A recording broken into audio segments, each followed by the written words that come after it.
This video is about the flesh and how it loves the tree of the knowledge of good and evil. The flesh, again, is not your physical body. When the Bible talks about your flesh, it is not speaking of your physical body in the New Testament by the writers of the New Testament. It is speaking about your life apart from Christ. Mind, spirit, heart, soul, will, emotions, thoughts, strength, everything.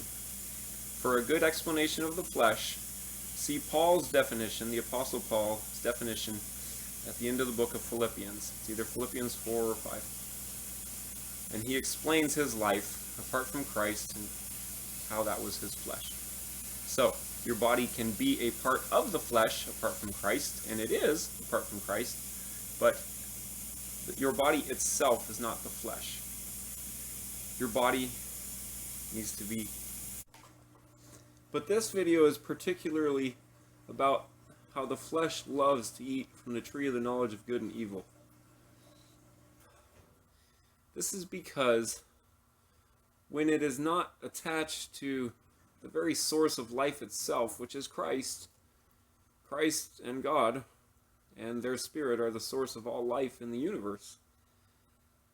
And when a human life is not attached to that source, it has to feed itself.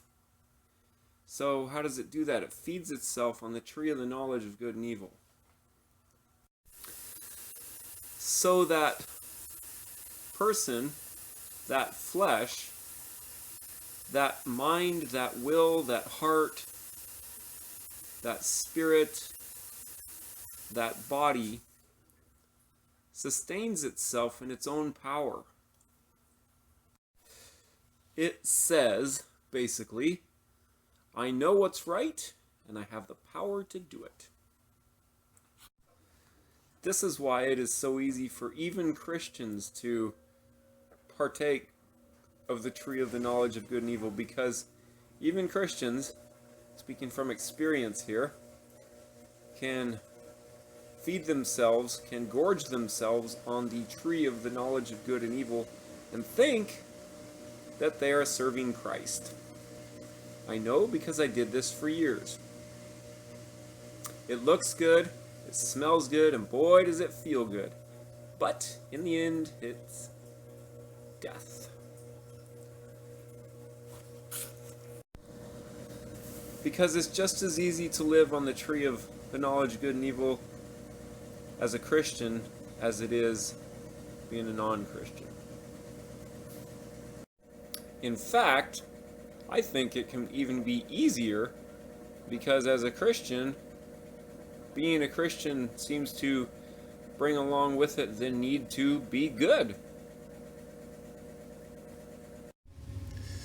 But the difference between being good in the flesh and being in Christ is light and dark, night and day. How do I know this? Because I've done it. I am the guilty party in this case. And I'm trying to save you a world of pain by getting you in Christ.